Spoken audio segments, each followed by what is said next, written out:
Hi everyone, and welcome to ABCs of Anaesthesia, and I'm Lahiru. My name's Kaz. And again, today we're going to go through some interview style practice and questions. So today's episode, we're going to go through situational questions. So really these are, tell us about a time this happened. Now I remember learning this probably very early on in my medical training. Why would you want to learn how to talk about a situation? I remember Googling interview skills or something, and this thing came out, which was the SCARR approach. And as I read this, I was like, "Whoa, this is revolutionary!" Yeah. And it's very well known now. Situation, task, action, and result. And I think one of those reasons why people went to this approach of asking about situations is that if you ask someone just about your strengths, you can just rattle off a couple of words, but it doesn't really mean that it's necessarily true. But if you ask someone to color in a whole situation, it's very, very difficult to lie about that. All you have to do is probe a little bit and then it falls apart if it's not a real, authentic situation. So I think the STAR approach, which is situation, task, action, or result, is a great way to frame any of these situational questions, or the PAR approach, which is just a different way of saying it, which is problem, action, result. And I was really actually happy because just now, Kaz has actually told me about the SCARR approach.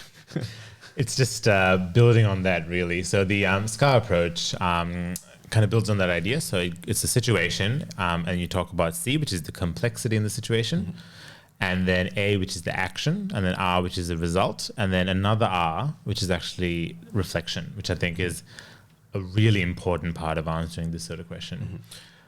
So the aim of this is, if you have, obviously a scenario is very complicated, a situation can be very complicated, especially when it's medical. You want to be able to get these points out succinctly. So this is the framework to say, to make sure that you're snappy, you're sharp, and you don't go on. Like, the interview is going to be really short, and you want to get as much information across about how you did in that situation. So they might have a few situational questions. You don't want to be stuck on the first one talking about random stuff that doesn't pertain to the problem itself or the situation. Exactly. And the trouble with these sorts of questions is, I think, if you haven't practiced telling stories, or if you haven't practiced thinking about the situations, you often spend a lot of your time talking about the S, which is the situation, and with a lot of extraneous details which really just come to mind, and it really doesn't matter what the patient's, like blood pressure was, or specific details about the situation. What really matters is set the scene, S, situation.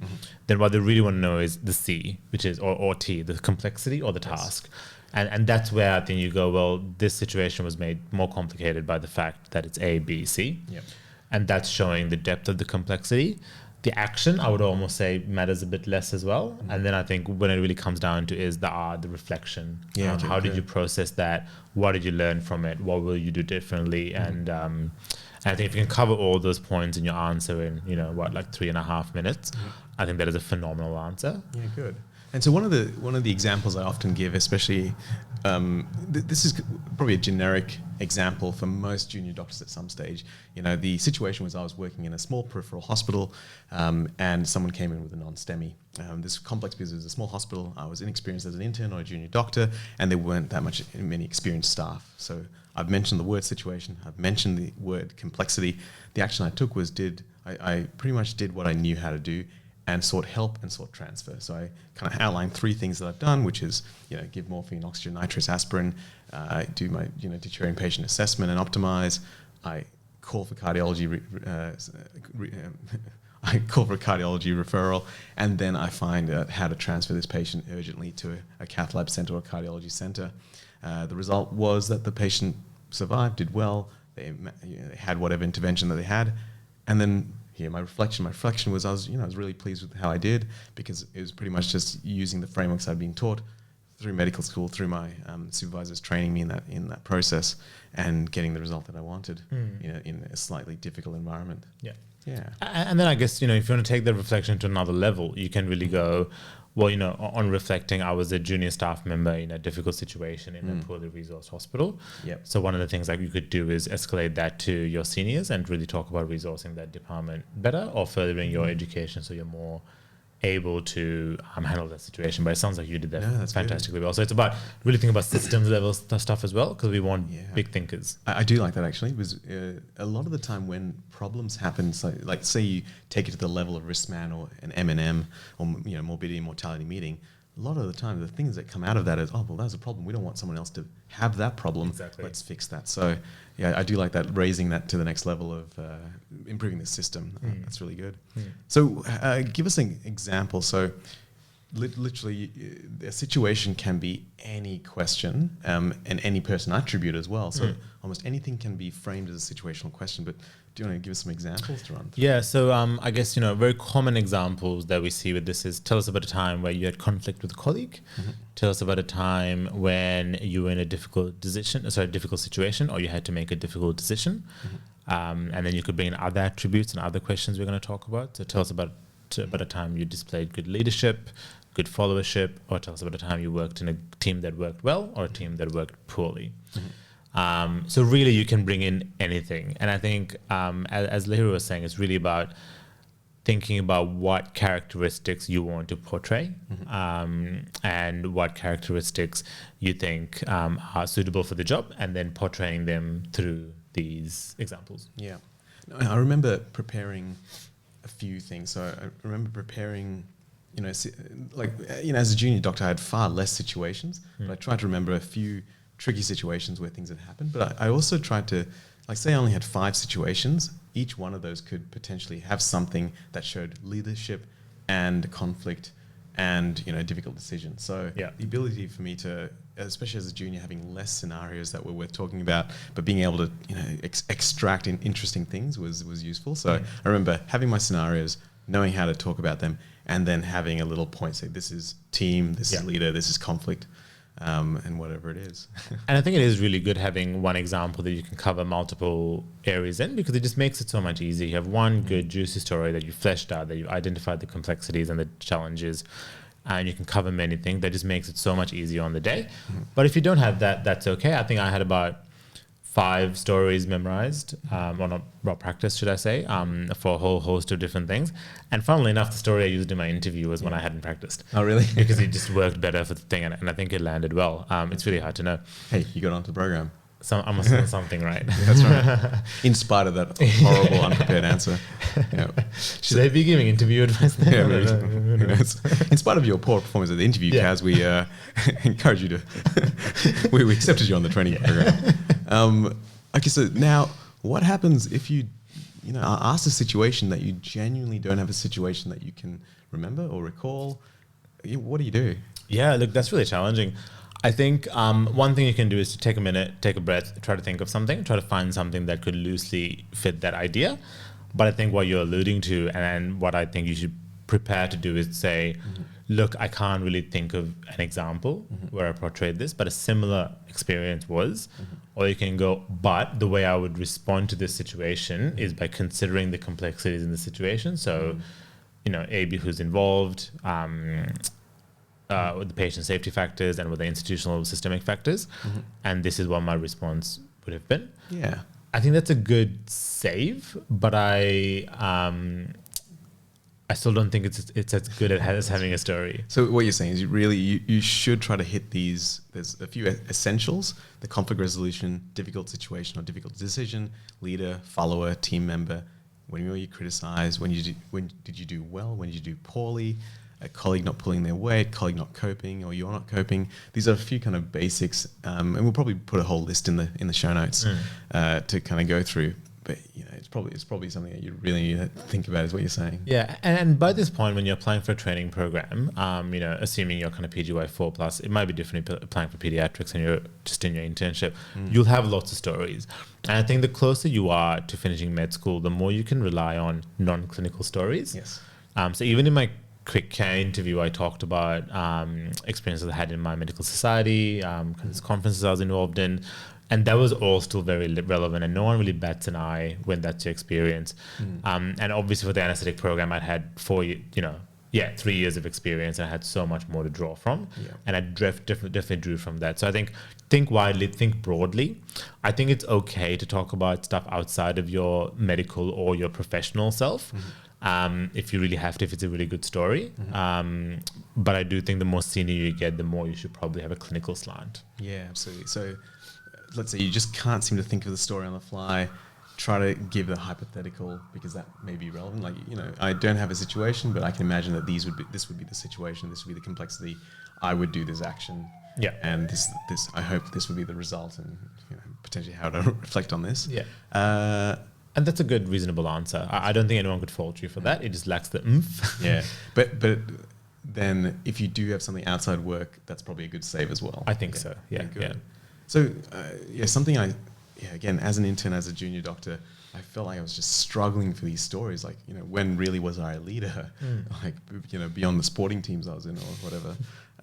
So, bank these things away. Like, by the time you get to your junior reg jobs, your senior reg jobs, your consultant jobs, if you've just kind of tucked these interesting cases away, I've got a folder on my computer, which is all the disasters that have ever happened.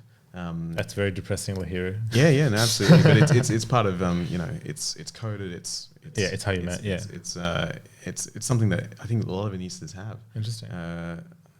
So a folder of all the bad stuff that's happened, because you want to keep it for indemnity reasons as well. Interesting. But I also have another file from interview practice, which was all the really interesting things that have happened. So these kind of two folders will slowly build up over time. It's just what happens, and hopefully you'll be able to extract so much interesting things for these interviews and stuff that really affected you. Yeah. And these sort of stories and ideas you really do need to think a lot about, and I do think conversation is just the best brainstormer. So I'm a big fan of, I think for a lot of this, like, me and my friend or me and my partner just kind of sat down and had a bit of a chat. And other people can often bring out these great stories that you were involved in, that they remember you talking about. So your family, who you come home and debrief with every night, probably have a great idea of a great kind of repository of some of these stories. So I think that's really good. So don't underestimate yourself. I think, and again, I think one of the points I was trying to say was you can be a bit fluid with some of these definitions. So leadership doesn't necessarily mean you were a leader. Oh, yeah. You can show leadership in a code when you were the team leader. That's a bit direct. You can show leadership by the time you worked with all the allied health staff on your ward job and managed to get a patient home to, home to their own house, as opposed to getting them to the retirement home.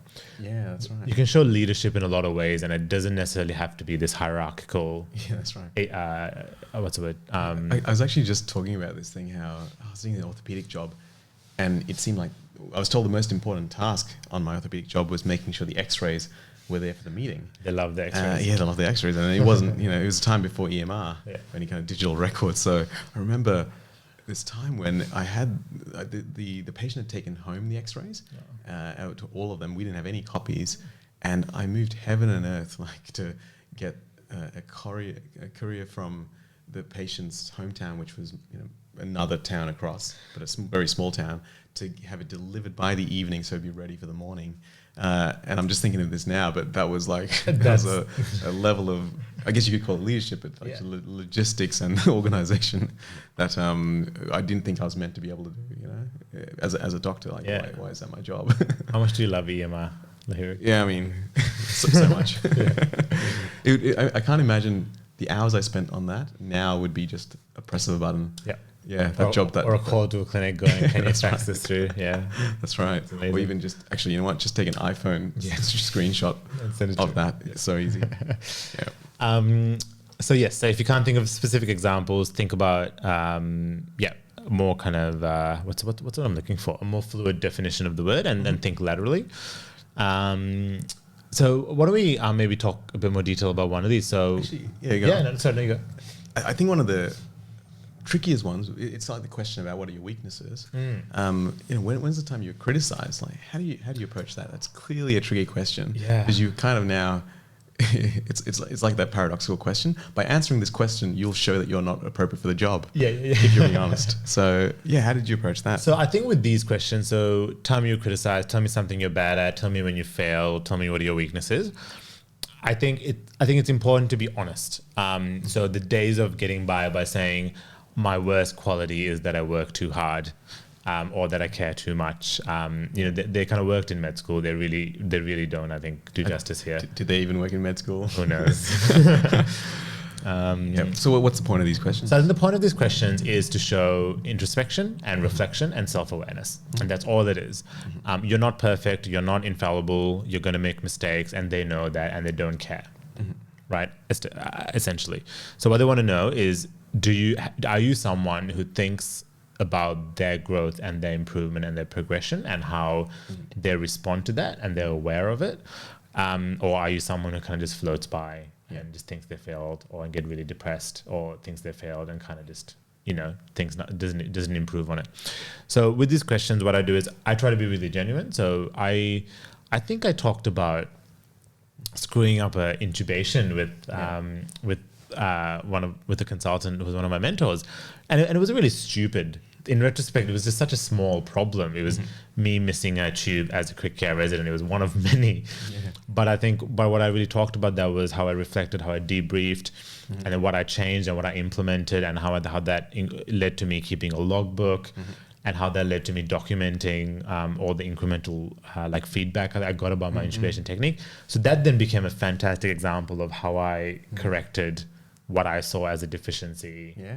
And that's good because, if you essentially follow the SCARR approach, you always have to go, the action you took, result in reflection. Yeah. Because that is inbuilt in that SCARR approach, that you have to now take action to remedy the problem that you're aware of, and you've got a result. Hopefully it's turned out all right, or it's improved, and you're reflecting on how this could potentially be something you do now. You logbook everything, you see your improvement, your strike rates in Artline, CVCs, and whatever else you're doing. Exactly. Yeah. And that's what they really want to see. So I think don't worry about seeming weak or seeming not good. I think don't say anything that's a fundamental flaw. Is there anything you can't say as a weakness? So you can't say that you're homicidal and you're a sociopath. That's probably the wrong thing to say. It's probably not going to get you any points. Yeah. I wouldn't say, I think I find anesthetics really boring. I wouldn't say I don't really care about patients. I think all those things are red flags. And, if that is the case, I would really encourage you have a chat to a mentor and have a conversation about whether this is something you want to do. It was at the end of this, we are talking about the interview, but just remember, fundamentally, you should know if you're suited for the job, that you want to discover whether you're suited for the job. And the best way you can do that is to talk to mentors and all the other people doing it, so you don't end up having to lie to get a job that you're not just completely ill-suited for. Exactly. Trust me, this is not a job you want to, at the end of the line, go, you know what, I just can't handle this part of it. Yeah. It's a deal breaker.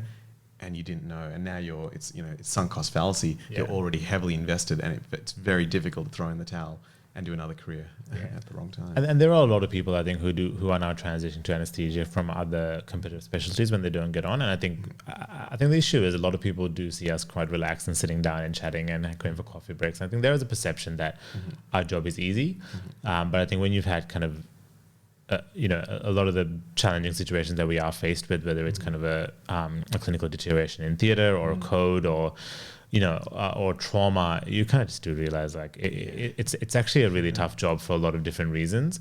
I think we have a very supportive culture and a very supportive profession, which allows us to kind of give each other breaks and take days off when we've had challenging times. But I've had a couple of friends who've tried to transition over from other specialties because they thought it was easy, and they just thought it was horrible. We've talked about the training program, but there's plenty of difficulty. There's plenty of struggle. We digress. What were we talking about? So is there any question, or is there any weakness or time you're criticized that would be a deal breaker? I think we pretty much covered those. So I think anything really concerning, so red flags, and potentially even if you say I have a real problem with I'm trying to see if anything's a genuine deal. Like if you're saying I can't be on time, might kind of raise a few eyebrows. I'm very not punctual. You can't. I think if you said, again, these, I don't think they're deal breakers. I find, to generally understand that you find it difficult to be punctual, and now you set your alarm 5 minutes earlier. That's or you have the time wound 5 minutes earlier. Try 2 hours earlier here. Exactly. I think there's a lot of there's a lot of genuine weaknesses that a lot of people have that it's very amenable to diary doing and timing and scheduling and everything your iPhone Oh, yeah, Samson can do. Yeah. I'm sure you guys out there can think of something that would be deal breakers that it's not coming to us. But I think if you're honest and you show reflection and introspection and a passion to improve and a drive to improve, I think most things are fine. So what we might do, so we'll probably wrap this one up. Yeah. But at the end of talking about all the different kinds of questions, we'll definitely go through examples of exams, people actually being examined or interviewed, just to see and comment on how the answers come out and how we felt. And again, we're not coming from a place of expertise as well. I think a lot of them, it's not exactly like there's a professional qualification for being an interviewer, and every place you go to may have a different set of categories or requirements and criteria. So really, it's not something you can stringently prepare for in any specific way, but hopefully we can give some interesting tips and have people answer some interesting questions as well. Yeah, and ideas on, I think, where to improve. And if you do want to generally become better, hopefully we're giving you some ideas on a direction and a trajectory as opposed to an endpoint. Yeah, sounds good. That's deep. That's right. Okay, so next few episodes we'll go through the leadership team of communication, which we've probably done, personal attributes, professional and college issues, as well as clinical questions and lateral thinking questions, or outside the box questions. So yeah, thank you very much for watching and listening. I'm Hiro. And I'm Kaz. And we'll see you next time. Thanks.